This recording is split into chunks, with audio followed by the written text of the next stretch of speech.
ప్రపంచము నలుమూలలకు విస్తరించిన ప్రియమైనటువంటి తెలుగు వారికి అందరికీ కూడా క్రీస్తు నామంలో వందనాలు. నేటి ధ్యాన అంశము కష్టాలలో సహనము, Perseverance through hardship.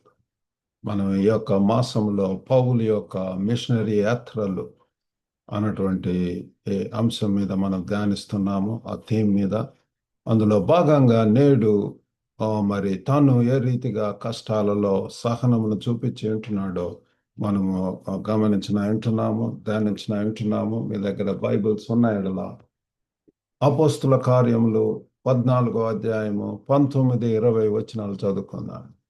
The book of Acts chapter 14 verses 19 and 20. అంతియొకయ నుండి ఈకోనియా నుండి యూదులు వచ్చి జనసమూహములను తమ పక్షముగా చేసుకొని పౌలు మీద రాళ్ళు రువ్వి అతడు చనిపోయిననుకొని పట్టణం వెలుపలికి అతనిని ఈడ్చిరి. అయితే శిష్యులు అతని చుట్టూ నిలిచి ఉండగా అతడు లేచి పట్టణంలో ప్రవేశించి మరునాడు బర్నబాతో కూడా దెర్బేకు బయలుదేరి వెళ్ళెను.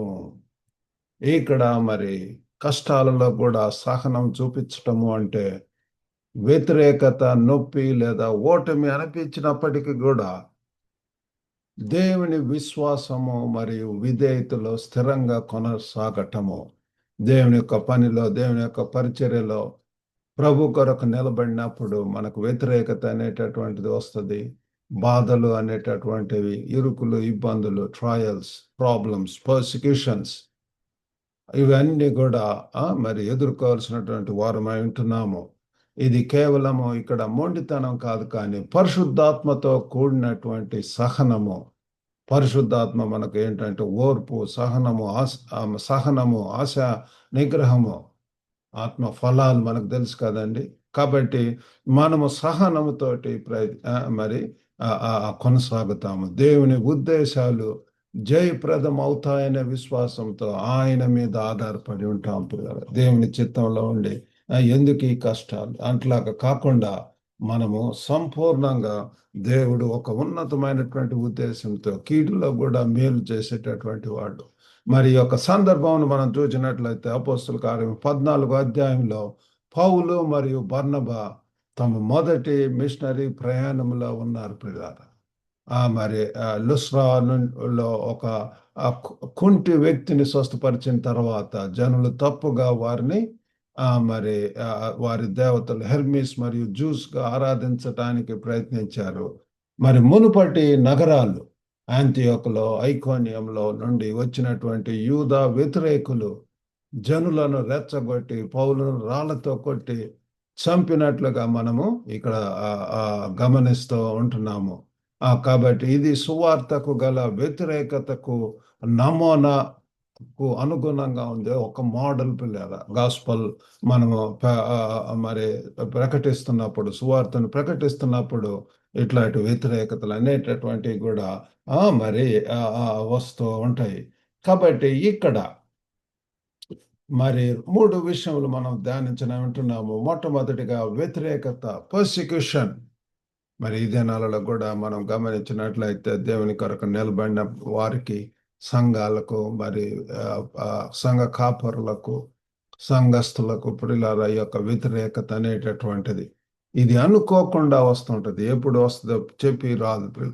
ఒకప్పుడు పౌలును ప్రశంసించినటువంటి జనులే వారు తిరిగి వ్యతిరేకంగా మారారు. యేసు ప్రభు యొక్క జీవితంలో కూడా చూసినట్లయితే హోసన్నా హోసన్నా, దేవుని యూదుల రాజుగా వస్తున్నటువంటి వాడు స్తుతింపబడుగా, కానీ ప్రశంసించినటువంటి వాళ్ళే తర్వాత సిలువ వేయండి అని, చంపండి, సిలువ వేయండి అని చెప్పటం మనము గమనిస్తుంటున్నాము. ఫలవంతమైనటువంటి క్షణాల తర్వాత మంచి ఎక్స్పీరియన్సెస్, ఎన్నో అద్భుతాలు, ఆశ్చర్యాలు, ఎంతో మంది ప్రభులోనికి రావటం, ఇవన్నీ గమనిస్తున్నాము. అవి వచ్చిన తర్వాత కూడా మరి కష్టాలు హఠాత్తుగా వస్తాయి. కానీ we need to welcome them. మన యొక్క ప్రతి ఒక్కరి విశ్వాస జీవితంలో ఇటువంటి వ్యతిరేకతలు అనేటటువంటివి వస్తాయి. నీతి కొరకు నిందించి హింసింపబడి వారు ధన్యులు అని చెప్పి ప్రభు వారు చెప్తున్నాడు. పిల్లగా blessed are those who are persecuted for my name sake and they are blessed. కాబట్టి పిల్లారా, మనం ఆశ్చర్య దేవుని కొరకు ఇవన్నీ కూడా పిల్లారా, మనం ఏది చేసినా సరే ఈ యొక్క శ్రమలు, ఈ యొక్క శ్రమ అనుభవాలు, వ్యాలీ ఎక్స్పీరియన్సెస్, ఎన్నో వ్యతిరేకతలు, లేకపోతే జైలు అనుభవాలు, ఇవన్నీ కూడా మనం ఏంటి అంటే దేవునిలో ఇంకా బలపడటానికి ఆ యొక్క అటువంటి పరిస్థితుల ద్వారా మనం ఎన్నో గొప్ప అనుభూతులు, అనుభవాలు మనము నేర్చుకుంటాము. కాబట్టి వ్యతిరేకత అనేటటువంటిది ఉంటుంది. తర్వాత రెండవదిగా దేవుని యొక్క శక్తి, పవర్ ఆఫ్ గాడ్, అది పునరుద్ధరింపబడటం పిల్లలు. మనము ఎంతగా అయితే దేవునిలో ఉంటామో, దేవుని యొక్క ఆ భక్తిలో ఉంటామో, రాళ్లతో కొట్టబడిన తర్వాత పౌలు లెగవటం అనేటటువంటిది మనము గమనిస్తున్నాం. రాళ్లతో కొట్టబడిన తర్వాత మరి ఎంతగా పిల్లరా అది ఆ ఆత్మీయ శక్తి అంటే దేవుని యొక్క పునరుద్ధానపు శక్తి క్రీస్తులో ఉత్తమంగా కనిపించేటది. మన యొక్క భావోద్వేగ పరంగా, లేకపోతే శారీరకంగా, లేక ఆత్మీయంగా చనిపోయినట్లుగా అనిపించినప్పుడు మనల్ని నిలబెడుతుంది పిల్లారా. Praise God. మరి ఇటువంటి శక్తిని కలిగి మరి ఆ పౌలు భక్తుడు లేచి మరలా చెప్పటం అనేటువంటిది మనం చూస్తున్నాం. సిలువ, యేసు ప్రభుని సిలువ వేశారు, కానీ మూడవ దేవుని మృత్యుంజయుడై లేగటం, అది పునరుద్ధానపు శక్తి పిల్లారా. Power of the resurrection. నాకు కూడా అటువంటి శ్రమ అనుభవం దయచేయని చెప్పి పౌలు భక్తుడు చెప్పటం అనేటటువంటిది మనం చూస్తున్నాము. మూడవదిగా ఉద్దేశం అనేటటువంటిది మనల్ని ముందుకు నడిపిస్తుంది. పర్పస్, ఒక గురి, గమ్యము పిల్లరా. విశ్వాసం కర్తయు దాన్ని కొనసాగించువాడైనటువంటి యేసు వైపు చూచుచు మన ముందు ఉంచబడినటువంటి పందెపు రంగంలో ఓపికతో పరిగెత్తుదాము అంటున్నాడు. హెబ్రీ 12:2 పిల్లల. కాబట్టి మనం పారిపోకుండా, లేక వదులుకోకుండా, చాలా మంది కూడా ఇట్లాంటి శ్రమలు, శోధనలు వచ్చినప్పుడు వెనక్కి పోతుంటారు. లేకపోతే నిందలు, అవమానాలు అటువంటివి ఎదుర్కోవటం అనేటటువంటిది చాలా కష్టంగా ఉంటుంది. కానీ పౌలు పట్టణంలోనికి తిరిగి వెళ్ళి దెర్బాకు కొనసాగుతాడు. కష్టం మన పిలుపును రద్దు చేయదు, కానీ పిలుపు అనేటటువంటిది పిల్లరా, అది నిత్యత్వము, దేవుని కొరకు పిల్లరా మనం సేవ చేయటము. ఆ యొక్క గురి, అది మనల్ని నిత్య జీవమునకు నడిపిస్తుంది పిల్లరా. బ్రతికి ఉండటం అయితే క్రీస్తే, చావు అయితే లాభము అని చెప్పి పౌలు భక్తుడు చెప్తున్నాడు. కాబట్టి ఒక గురితోటి, ఒక గమ్యంతో ముందుకు వెళ్తున్నాడు. అది మన సంకల్పాన్ని పరిశుద్ధపరుస్తుంది. మన యొక్క ఆ యొక్క పందెపు రంగాన్ని పూర్తి చేస్తుంది. పందెపు రంగంలో వెళ్ళాలి. మన ముందు ఉంచబడినటువంటి ఆ యొక్క ఆ పందెపు రంగంలో పిల్లలు ఒక టార్గెట్ తోటి, ఒక గురితోటి మనము మరి ముందుకు వెళ్ళటం అనేటటువంటి మనం చూస్తున్నాం. కాబట్టి ఈరోజు పరీక్షించుకుందాం. ఏ రాళ్ళు కొట్టబడు ఎదుర్కొంటున్నాం పిల్లల, కొట్టబాటు, లేకపోతే అటువంటి అనుభవాలు, శ్రమలు, ఇతన్ని రాళ్లతో కొట్టడం అనేది మనం చూస్తున్నాం. మరి మనకు ఎటువంటి రాళ్ళు, విమర్శలు కావచ్చు, విమర్శల రూపంలో, లేకపోతే వైఫల్యాల రూపంలో, అనారోగ్యం లేదా నిరాశ రూపంలో. కాబట్టి పౌలు వలె ఓటమిలో పట్టణం వెలుపల ఉండకండి. మనం వెలుపలే ఉండటం కాదు పిల్లారా, ఎక్కడో ఉండటం కాదు. దేవుడు పంపబడినటువంటి ప్రదేశానికి వెళ్ళి అక్కడ మరి ప్రచురించాలా, ప్రకటించాలా, పరిచర్య చేయాలా, సాక్షులుగా ఉండాలని చెప్పి ప్రభు వారు కోరుకుంటున్నాడు. మనం లెగవలసినటువంటి వారు ఉంటున్నాం. అదే ప్రదేశంలో ఉండటం కాదు, కానీ ఉన్న పాటున లెగిచి మరి దేవుని కొరకు మనం ముందుంచబడినటువంటి పందెపు రంగంలో ఓపికతో దేవుడు మనకు శక్తినిస్తాడు. ఆ పరిశుద్ధాత్మ శక్తితోటి పిల్లల మనం ముందుకు వెళ్ళవలసినటువంటి వారు ఉంటున్నాము.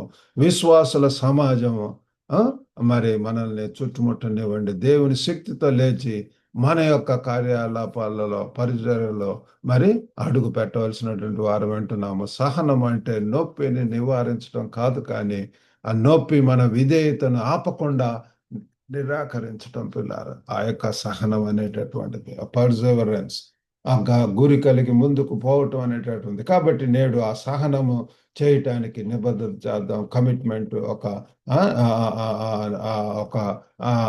నిర్ణయం తీసుకొని పిల్లలు ముందుకు వెళ్ళటానికి దేవుడు మనకు సహాయం చేయను గాక. చిన్న ప్రార్థన చేసుకుందాం. పరిశుద్ధుడైనటువంటి మా ప్రేమ గల ప్రభువా, నేటి ధ్యాన అంశమును బట్టి వందనాలు. పౌలు భక్తులు ఏ రీతిగా ప్రభువా, ఓ గొప్ప నాయన, తండ్రి తండ్రి తండ్రి, కనగల ప్రభు రాళ్ళతో రూబీ తండ్రి అతన్ని ప్రభు పట్టణం వెలుపలకి ఈడ్చుకొని వెళ్ళి ఉంటున్నారు. అక్కడ పడేసి ఉన్నప్పుడు ఎంతగా ప్రభు, అయ్యో తండ్రి, శిష్యులు తయావిని యొక్క బేడలు ప్రభాన్ని పరామర్శించి ప్రభు దేవా తండ్రి తండ్రి తండ్రి మరలా తండ్రి పట్టణంలోనికి ప్రవేశింపజేసి ప్రభు ఏ రీతిగా కరుణగల నాయన బర్నబాతో కలిసి సహచరులతో ప్రభు గొప్ప నాయన తండ్రి సువార్త ప్రకటించడం అనేటువంటిది మనం గమనిస్తున్నాం తండ్రి. మీరే సహాయం చేయండి.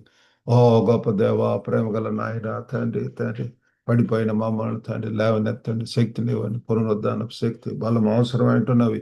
పరిశుద్ధాత్మ శక్తితో తండ్రి ముందుకు వెళ్ళటానికి సహాయం చేయండి. వినుచున్న ప్రతి ఒక్కరిని కూడా దర్శించండి. ఎటువంటి పరిస్థితుల్లో ఉన్నారు, నిందలు, అవమానాలు ప్రభా తండ్రి, పరీక్షలు తండ్రి, శోధనలు ప్రభా, వాటిలో నుంచి లేవనెత్తమని వేడుకుంటున్నాం. బలము శక్తిని దయచేయండి నాయన. మీ కృపలో వర్ధల చేయటానికి సహాయం చేయమని యేసుక్రీస్తు నామమున వేడుకొంచున్నాం తండ్రి. ఆమెన్. ప్రభు నామమున మీకు అందరికి కూడా వందనాలండి. God bless you all. Have a good day.